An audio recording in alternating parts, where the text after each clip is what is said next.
Hello and welcome to another Blu-ray update video. It's that time of the year, that time of my life, where I'm reassessing things. If you remember a year ago, I think it was, I posted, or close to a year ago, I posted the last Blu-ray update ever.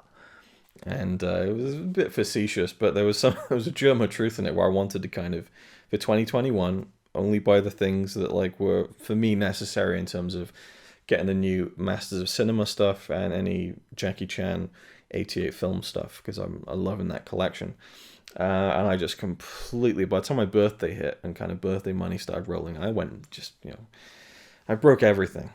So I have a sizable update here, and it will be, I think, the last one.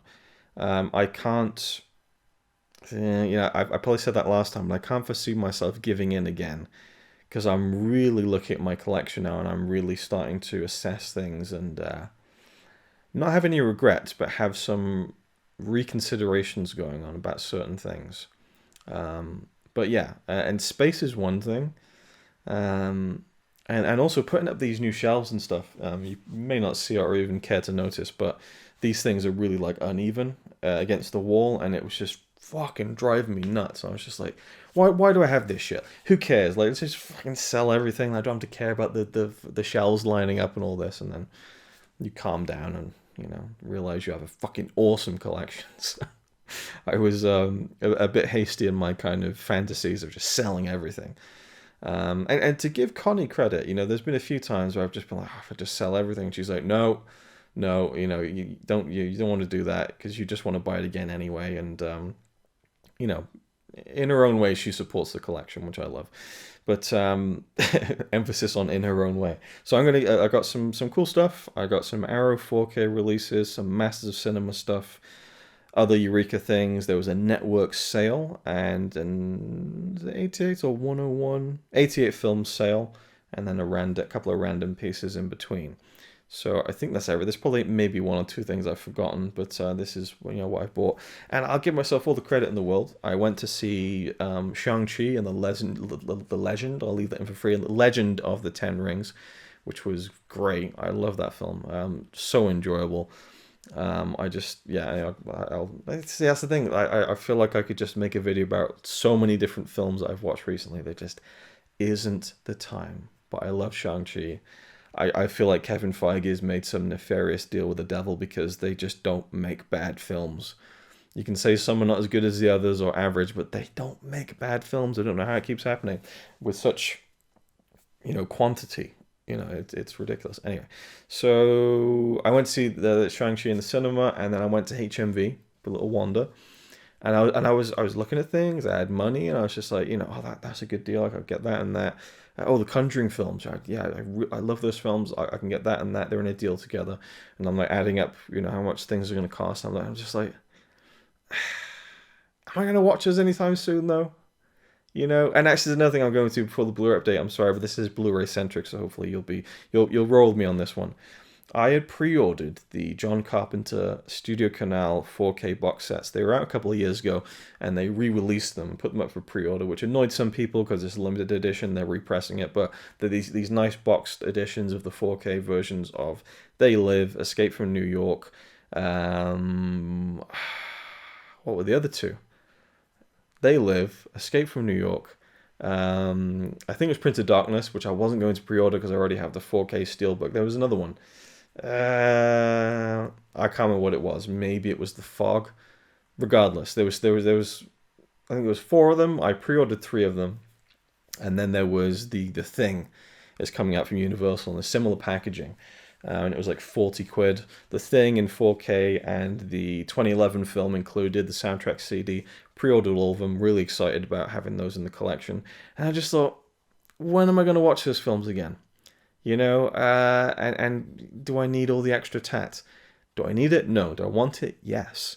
But that kind of money, if I just cancel the pre-orders, could fund future things like you'll see in this update, which are films with fantastic extras, new scans, new restorations, the films I've never seen before, but I'm really excited to see for the first time. I already own all those John Carpenter films on really good Blu-rays. Do I need the 4Ks? No, I don't. The Thing, I bought the Arrow Video version of The Thing. I have not even watched it yet. I have not even watched it yet. It's one of my favorite films, but I've been taking a bit of a break from it. There's been a separation between me and The Thing for many, many years now, and that's fine. It just means when I get back to it, it's going to be awesome to go back into that world again, but I'll probably go to the Arrow Blu-ray, you know. So yeah, anyways, that was just something that's been going on. I've been... And then in HMV, I kind of didn't buy anything. I just went, well, I'm not going to watch these films anytime soon. I want them, but I don't need them. And that's something that I've always known, but I've never paid paid the correct caution to in the past in my collecting journey. Anyway, let's get into this, shall we? I apologize for the lengthy ramble, but cut me some slack. I haven't made videos for a while. I got a lot to talk about. So, Arrow 4Ks, we'll kick off with those. I have True Romance. Never seen this film.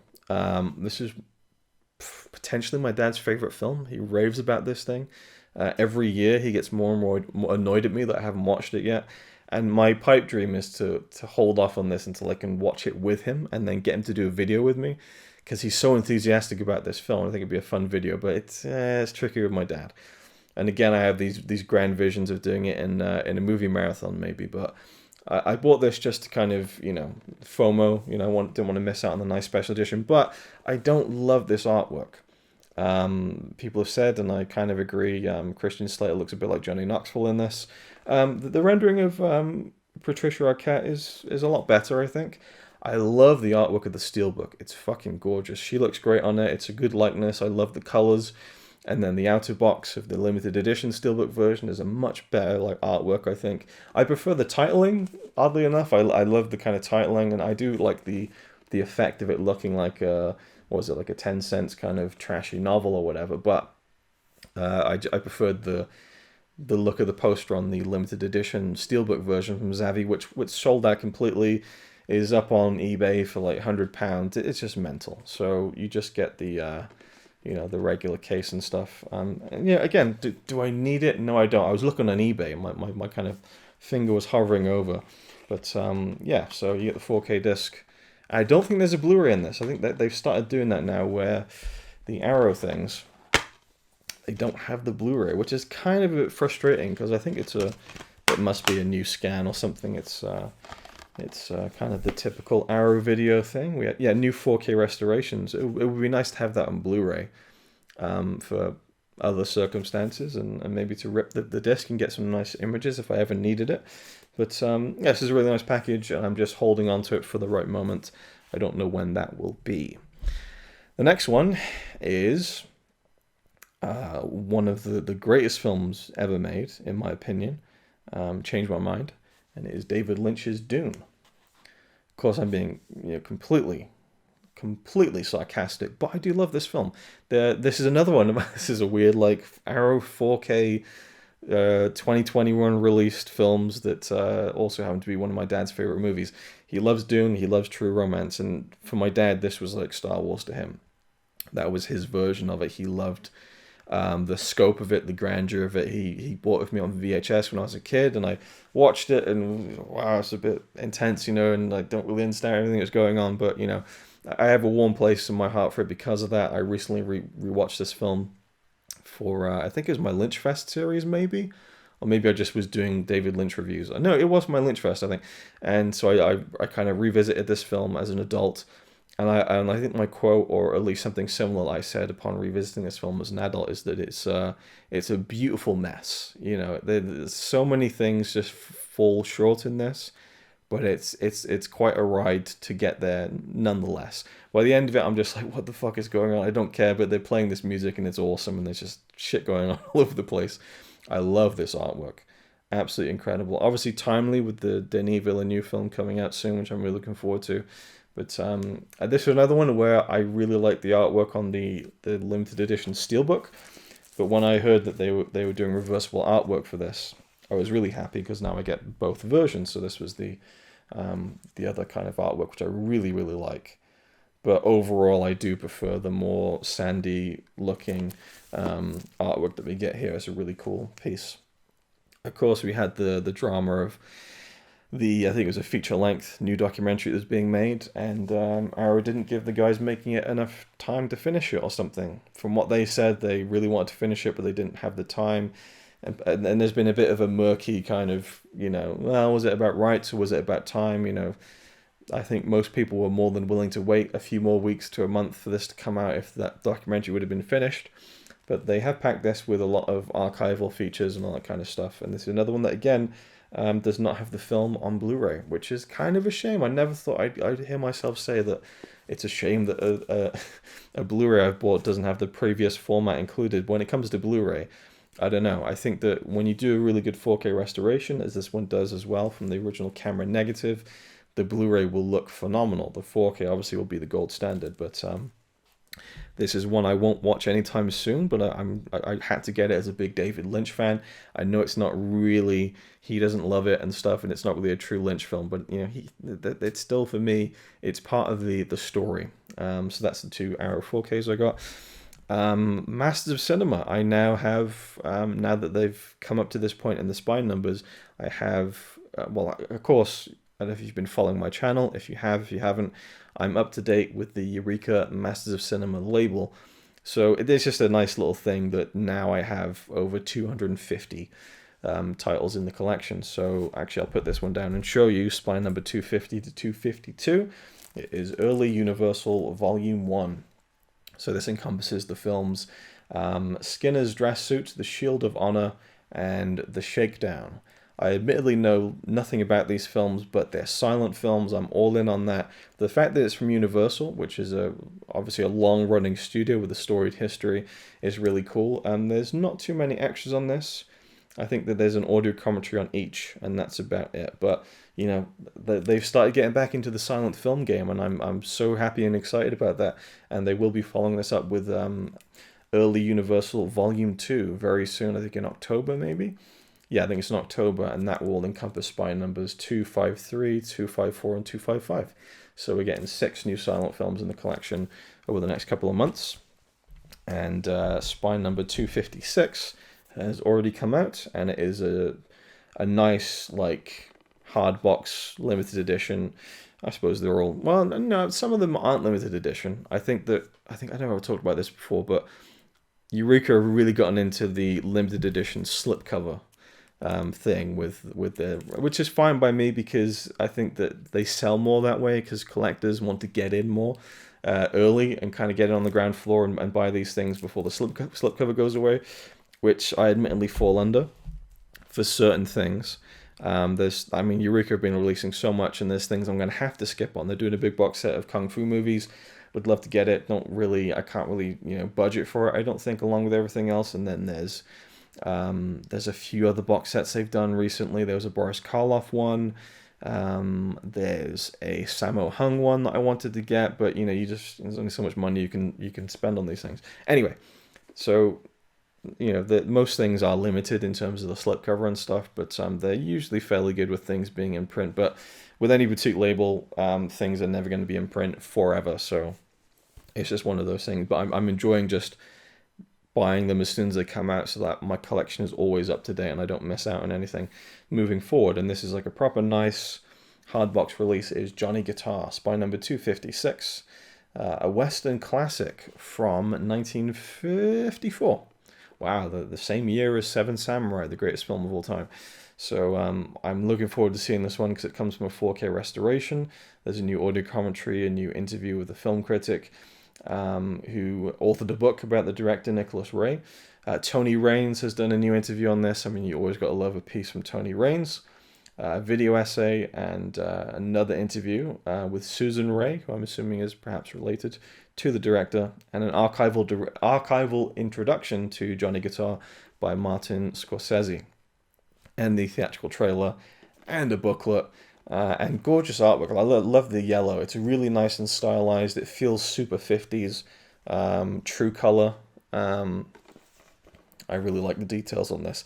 And this is a film that I've heard people talking about in the Masters of Cinema thread on Blu-ray.com for like years and years and years. They're always like, Johnny Guitar?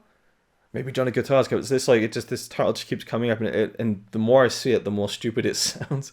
And people are like, it's one of my favorite films of all time.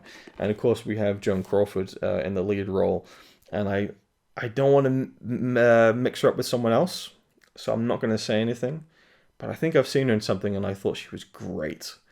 And I don't want to, get the wrong film or anything, but I've definitely seen her in something and thought that she was fantastic. So I know that I'm in good hands as far as the performance is concerned, and I have read that she kind of changed things up on the set of this, and that's why her character is really, for the time, represented a lot more differently than you might expect a woman to be represented in a film like this, from what I understand. But I'm really looking forward to checking this out. Johnny Guitar comes with a lot of praise from a lot of people, and that's always exciting, I think. When it's like really widespread like that, it's pretty fun to kind of go in and kind of expect something really special. It can be dangerous and dicey when it doesn't turn out to be that way. And that's actually a weird thing, because I like that when it's an older film. If like people are like, it's amazing, I'm like, oh, this is really exciting. If it's a new film, I'm like, oh, for fuck's sake. But I find that with it's like this culture nowadays where the Suicide Squad just came out, right, by James Gunn, and people were just like going mental for it, getting down on their hands and knees like, this is the best film ever, like, the best comic book movie of all time, the best DC film ever made. And I was like, wow, is it really that good? And I started getting the reverse, where I was not looking forward to watching it. And then I watched it, and I thought it was all right, and just kind of proved my point a little bit. I think that sometimes, I don't know, that to me, the Suicide Squad just seemed like a case of people being impressed by the dressing and not the whole, I don't know, not to discredit anyone who loves that film, but the praise for it was mental, absolutely mental. Anyway, but again, I totally admit that I'm kind of a hypocrite on that, because when it comes to older films like Johnny Guitar and everyone's like, it's amazing, I'm like, oh, awesome. So it's just one of those weird things. But anyway, I guess I feel like the kind of jostling to get that take in on a new film is a little more disingenuous than, oh, this film from 1950 is amazing. I feel there's a bit more purity to that, perhaps. A couple of new Eureka releases. We have the Millionaires Express. I'll be saving this for my upcoming, might be next year, might be the year after that, or the year after that, but it's going to be a 24-hour movie marathon special called Luke Ryan's Express, in tribute to Von Ryan's Express. And I have many, many films now, and there's actually another one in this update with Express in the title, but it won't just be that. It'll be 24 hours worth of films, either set on trains or films that have trains that are part of the plot. And mostly stuff I've never seen before. So this is a Sammo Hung film. I believe he directed this. Yes, directed by Sammo Hung, 1986. And a great year for, some films that I absolutely adore. And this has 2 discs, absolutely packed. It's even like the slipcover is thicker than the normal Blu-ray. Because I think that there's like either a poster or a booklet outside the actual full case itself. This is loaded with I think there's 3 versions of the film. They've really gone all out. It's a hypothetical, complete version of the film that they've newly created for this release. So it caters to everyone and is loaded with stuff, and is a brand new 2K restoration. I think that it stars loads of people from Hong Kong cinema. And we have Sammo Hung, obviously.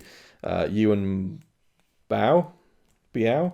I'd love to know how to pronounce Yuan Bao's name, because he's fucking awesome. I love that man to death. He's so good, he's so charismatic, he's so talented, and I never know how to pronounce his name, but he's also in this.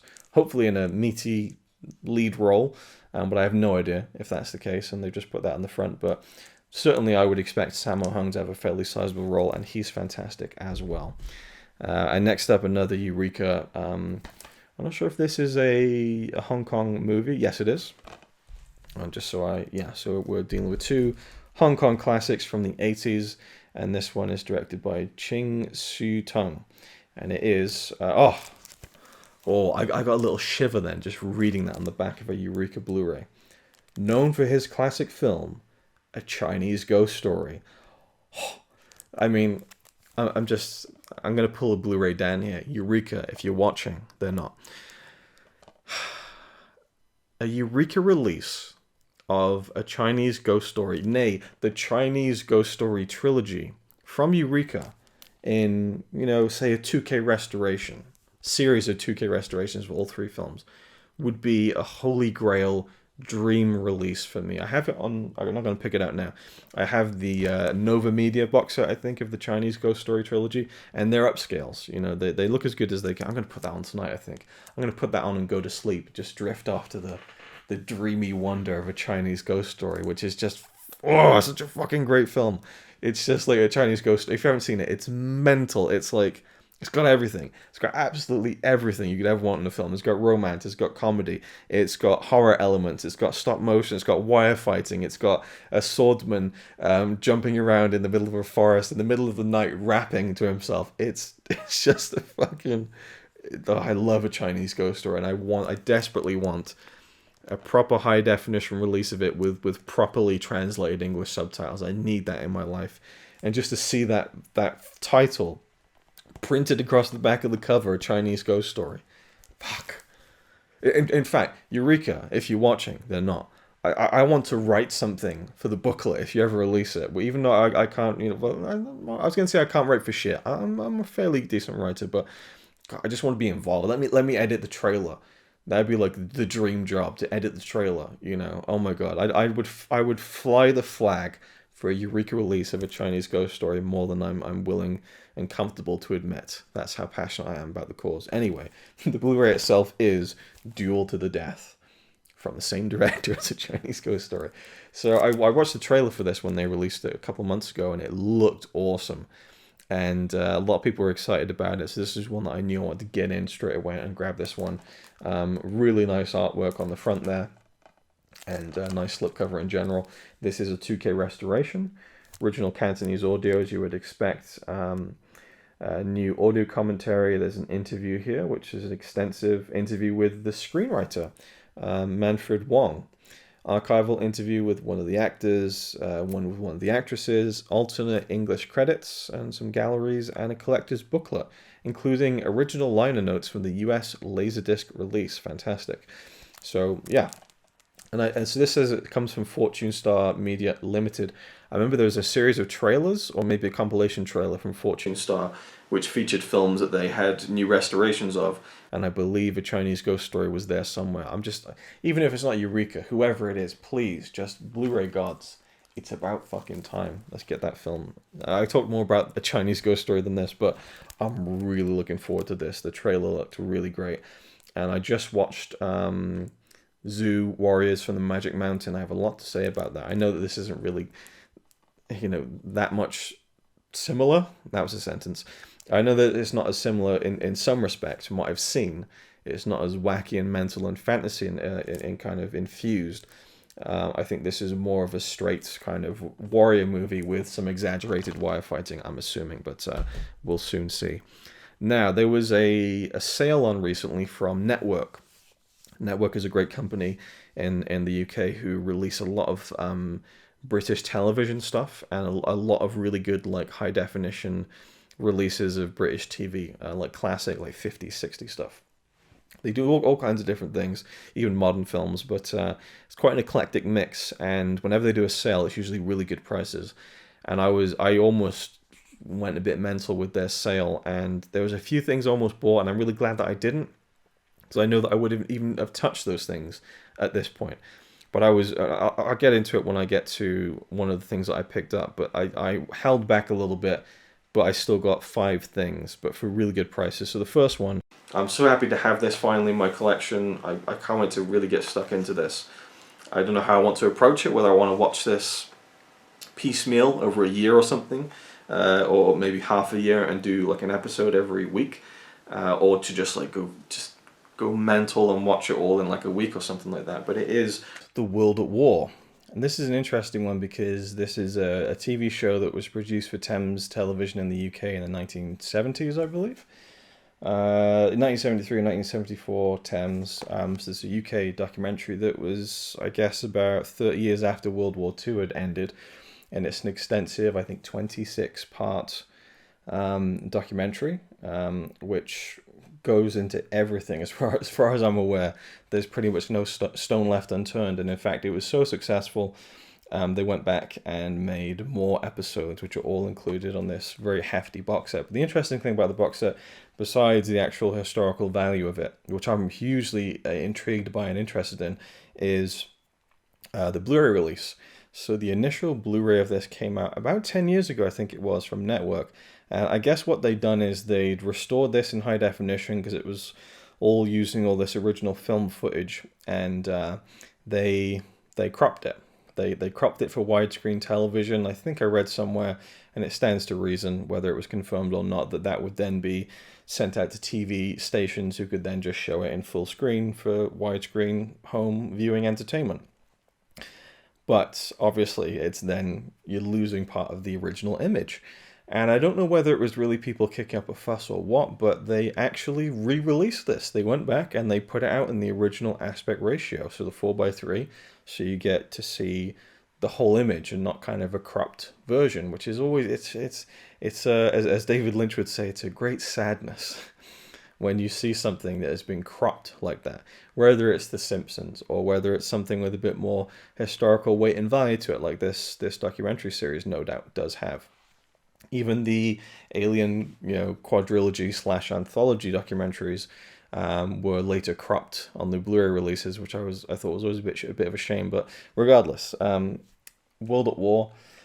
In going through certain World War II films, I found myself very much wanting to get an education in this, and I think that this is going to be pretty much the best you can get. Unfortunately, it didn't come in a nice slipcase or anything. This is like I don't want to say the bargain version, but this is the reprint of the reprint. I think it used to come in a nice digipack. In fact, I saw a copy of this with the original digipack packaging in HMV, but it was outrageously expensive. This was about, I think, £30. So I think there's probably a lot of discs. There's a little insert there. Disc 2, 3. It's one of those jumbo cases with all sorts of 6, 7, and 8. In fact, this little booklet is more of a leaflet and a library of contents, I believe. So, yeah, so this just tells you everything that it goes through. So, New Germany from 1933, that's where they start, and just works its way through to Japan, France, the USA, North Africa, Soviet Union, and certain specific events. And obviously, as we get right into it's just everything's there. I'm assuming that there must be something on the H-bomb, right? The bomb, yeah. And that's cool. Actually, it gives you who wrote it, who produced it, each individual episode, and the original ITV transmission date. So, the bomb episode was shown on TV on the 24th of April, 1974. And then the special features, I believe, are the bonus episodes, which came out in 1975 and 1976. And then there's even more stuff. The making of the series from 1989, the making of the series from 2003. So there's all sorts of stuff in this set. And I'm more than willing to forego the fancy packaging to get all of this stuff, 8 discs worth and 20, 30 hours worth of documentaries on World War II for about £30. I think it's an absolute steal. And narrated by Sir Laurence Olivier, which is a pretty prestigious narrator. So let's go into the other network picks I had, which are a lot more I'd say lower maintenance. Well, I suppose they are lower maintenance in terms of probably the emotional toll of watching stuff like that. Not even necessarily the emotional toll, but it's serious subject matter where a lot of millions of people died.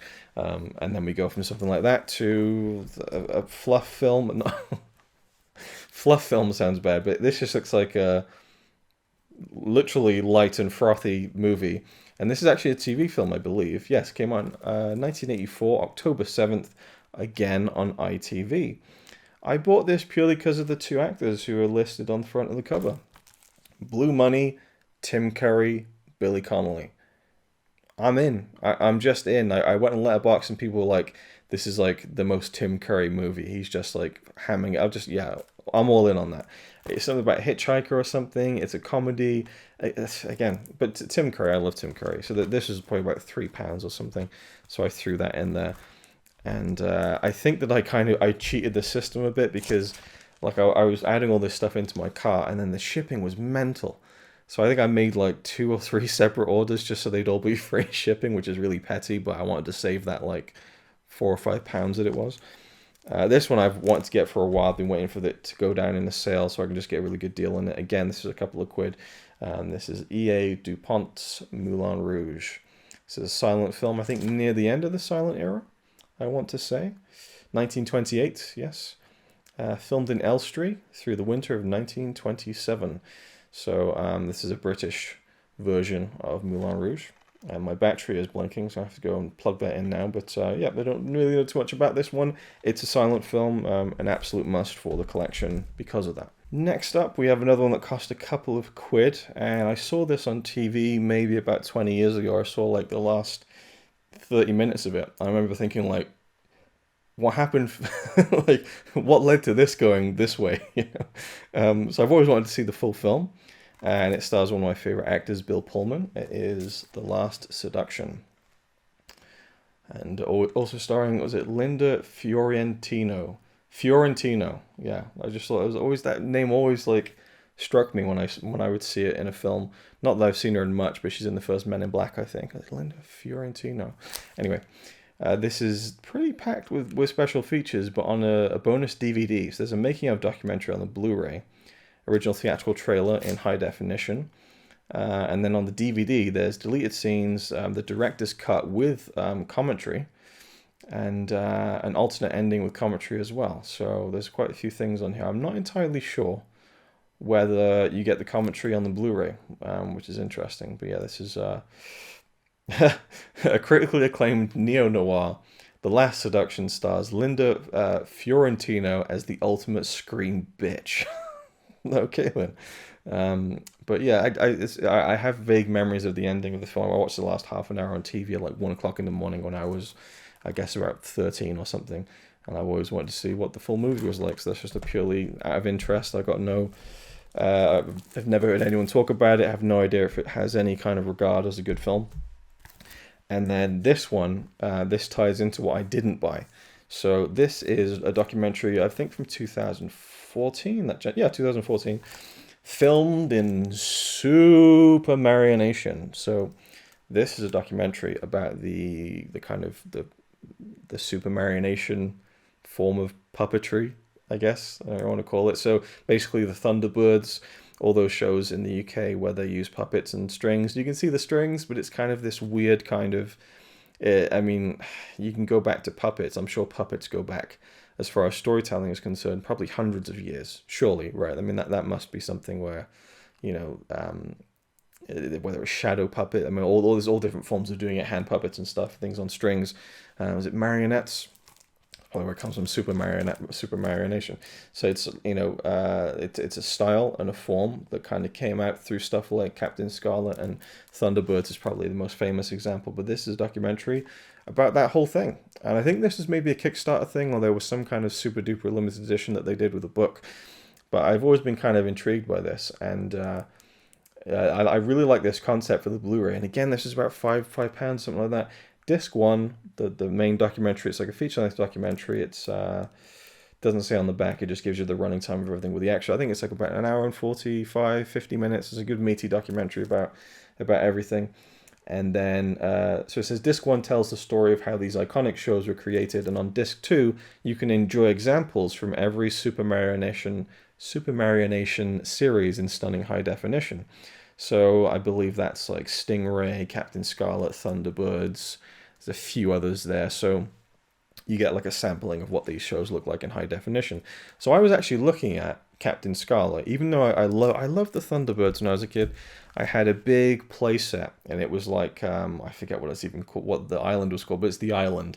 And I had the 4 main ships, or the 5 of them. I think I had the toys. And you could press a thing and the mountain would open up. And I always used to love looking at the stairs going around the side of the mountain. I loved that playset. And my mum made me give it away when I was a kid, when I lived in England. There was some kind of... my stepdad was in the army, and there was something going around where they were, donating toys for kids who needed them. And my mum tried to frame it as like, this is a good, and what, I probably wouldn't have played it that much longer at that point in my life, and what would I do with it now other than go, oh yeah, cool.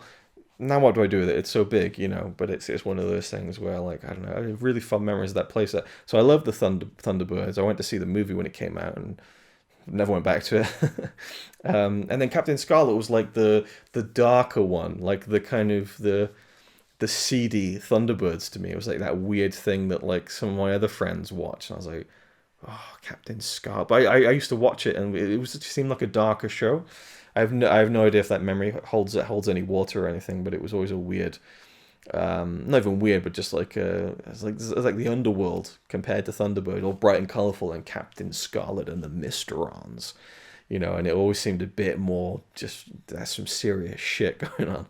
So they had like the volumes. There's like 4 volumes that make up the series on Blu-ray, and they had these gorgeous pieces of cover art. These kind of painted cover art pieces that looked really fitting. They might even been around when the show was made, but I thought that was really cool. And it's like £3 or £4 a disc. I get the whole series for about 12, 13, £14, something like that.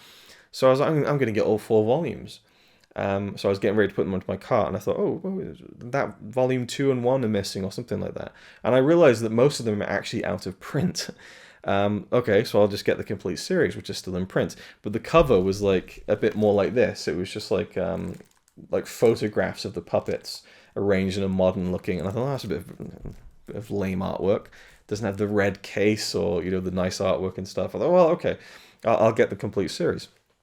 And I was looking into it, and I was just like, hang on a minute, I could have sworn I saw somewhere before that there were extras on these releases. And then I found out that the only way to get the extras is not to buy the complete series, but to buy Volume 4, which has the extras. I thought, so I'm going to have to buy the complete series and the Volume 4 Blu-ray just to get the extras. I thought, well, if that's what it takes, I mean, we're still under £20 here or whatever. But then I looked and realized that the Volume 4 they're selling now does not have the extras, and the only way to get that is to get the limited edition version of Volume 4, or maybe the limited edition version of the whole series. The extras were like a slipcover or something that kind of flitters away in the wind. I was just so annoyed by that. I was like, really? Like, now, am I going to lose any sleep over watching Captain Scarlet and the Mysterons and not having the extras to watch? Probably not. But the fact that they exist, that they were produced, that they were made, and that they were released, and now they're withholding them, just really grips my shit for some reason. So I just thought, fuck it, I'm not getting that. And there was another one. There was an old puppet show. I forget what it's even called now. Space Patrol or something. And I looked at this YouTube video of it, and it was like fucking like Metropolis shit. It was like black and white, really like atmospheric, industrial, weird. I was really drawn into it. And I thought, I want to get that. But again, when would I ever watch it? So I didn't get it. So, I did well with the network sale to hold back and got a few things that, I'll be able to watch quickly. I mean, again, the Last Seduction is probably like a 2-hour movie. And then we got the Moulin Rouge, which is like probably under 90 minutes. I'm just not, wow, okay, this is actually a 2-hour plus film. So this might be a bit more elaborate than I perhaps imagined. Blue Money is like an hour and 20 minutes. It's a TV movie. I guess with World at War, there's a lot going on. But, it feels like when you get 4 like slim case Blu-rays, it feels like there's not much I don't know. That's a really weird part of my psyche, but it seems like these are like lightweight releases, even though they're kind of not. But anyway, there's a few more things to go here, and we're finally going to go home. I apologize for the length of this, but this is probably again going to be my final Blu-ray update for a considerable amount of time. This is an interesting one. I say that a lot, I'm sorry, I apologize for being so repetitive, but this is one that I really wanted to try. I don't have the other one at hand, so I have this film already. One of my best friends sent me this film. It's one of his favorite films during the lockdown period when I was not going out at all for 3 months. He sent me this film, one of his favorites, and I fell in love with it. And it's a Blu-ray from Spain, I think, and it's one of those gray releases where it's a bootleg, but it's kind of accepted in Spain for some reason, but it's not a legitimate release. And this film doesn't have like a proper, English friendly, high definition, good release.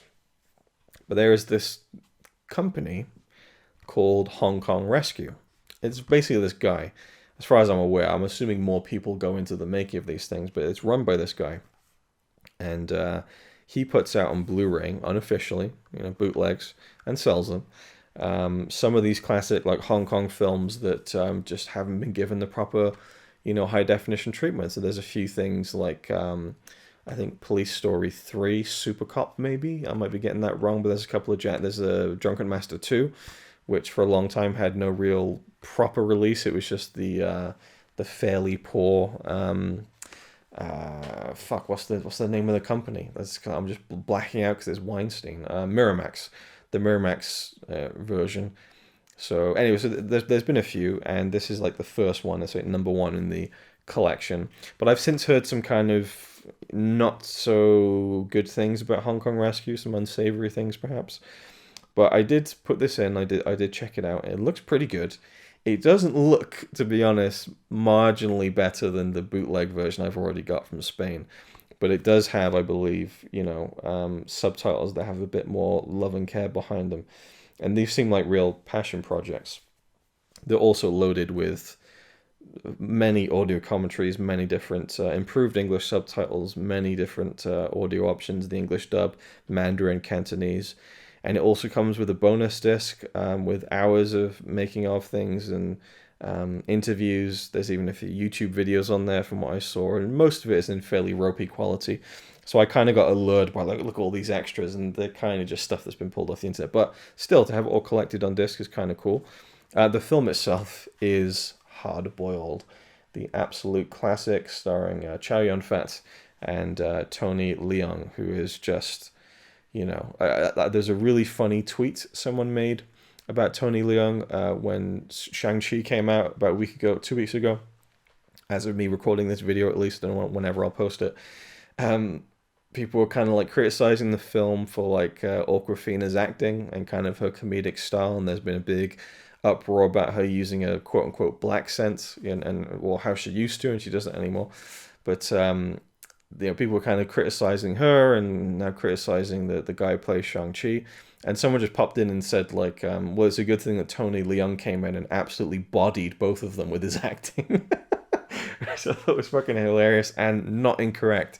He is incredible in Shang-Chi. I mean, he just, with a simple expression, where there's not even much going on, he's just doing so fucking, like, much acting that, I feel like a 2-minute monologue given to many other actors in the industry, they would not be able to achieve the same level of just of a complete performance than he gave in that film. And then this is just a Marvel movie, not to slight Marvel movies, I love them and I do think they're cinema, but in films like this, I mean, he's just so great. And I love the dynamic between them, which is why I love this cover and kind of the different colors and stuff. And I've talked about this film before. I've actually done an individual review on it, and I talk about that bootleg release, so you can check that out if you're interested. But this was nice to I got it on eBay. Probably paid a little bit too much for it, but and again, kind of regret it now that I read some more things about Hong Kong Rescue.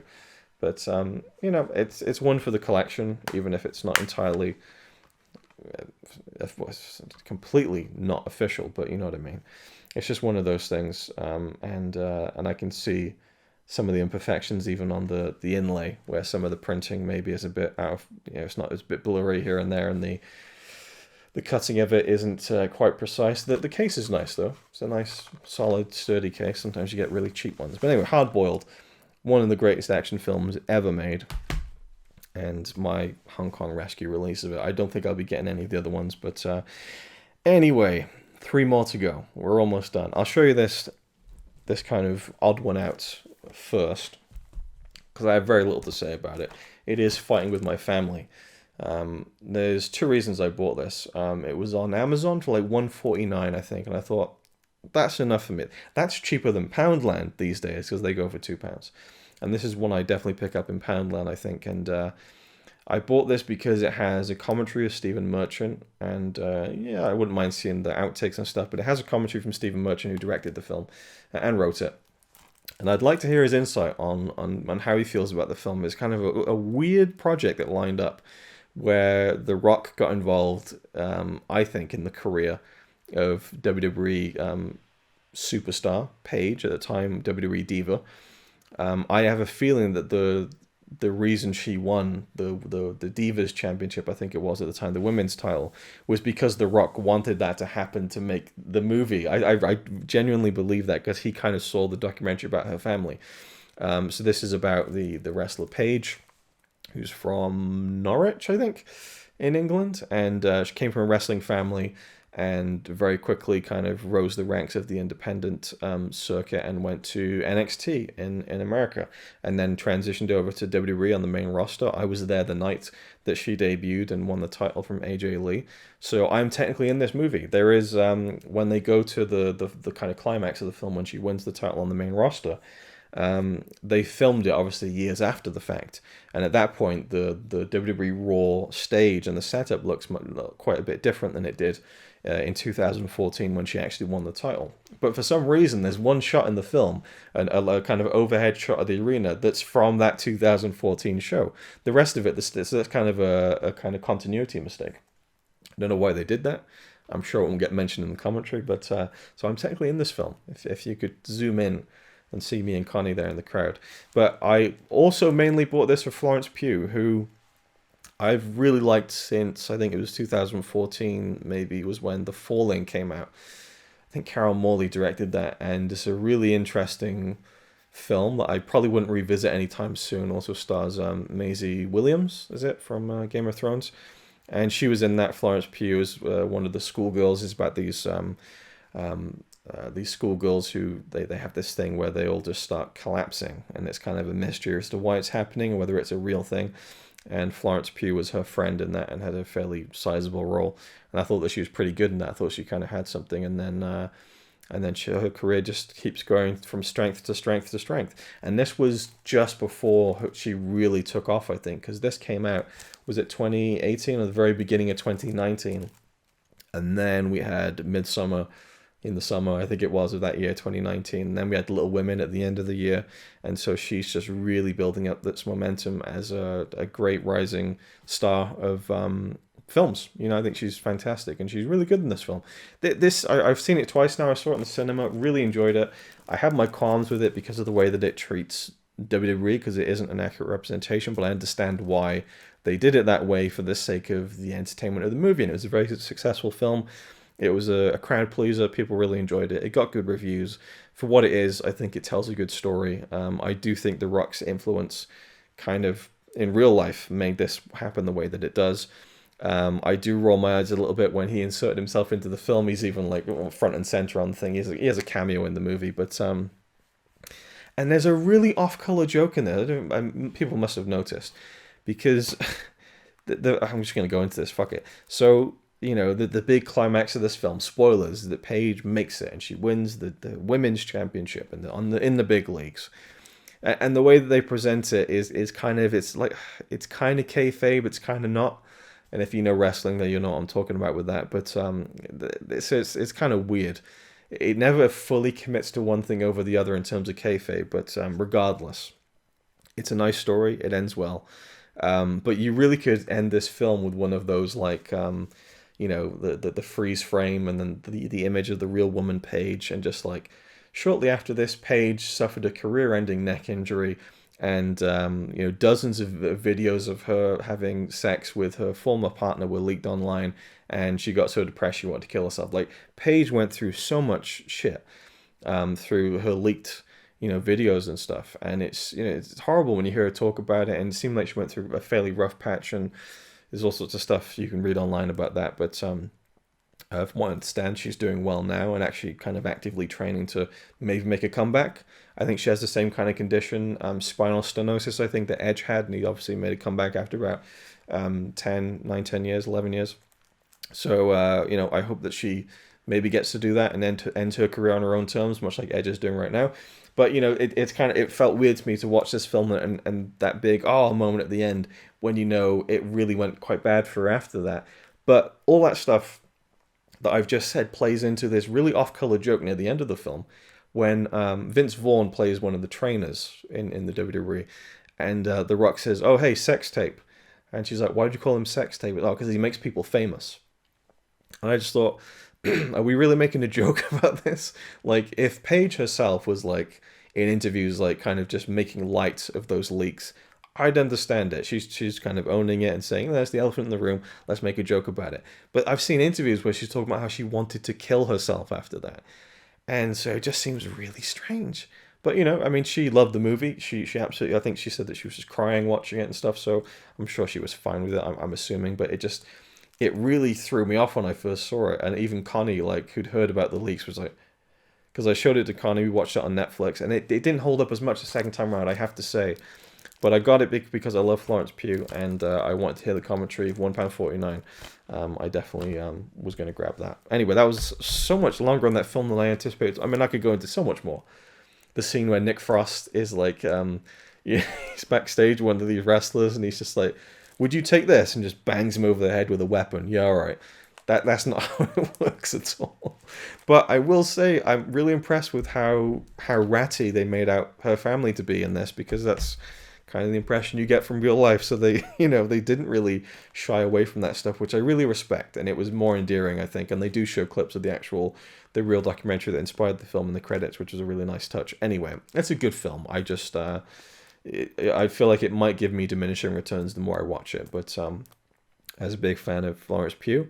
And Steve Merchant, I've always liked him from The Office, and particularly the radio shows with Carl Pilkington, which I've been re-listening to over the past few weeks, which again played into it because I'm now enjoying listening to Stephen Merchant again. So I'd like to hear his commentary on the movie. I promise I'm now done with fighting with my family.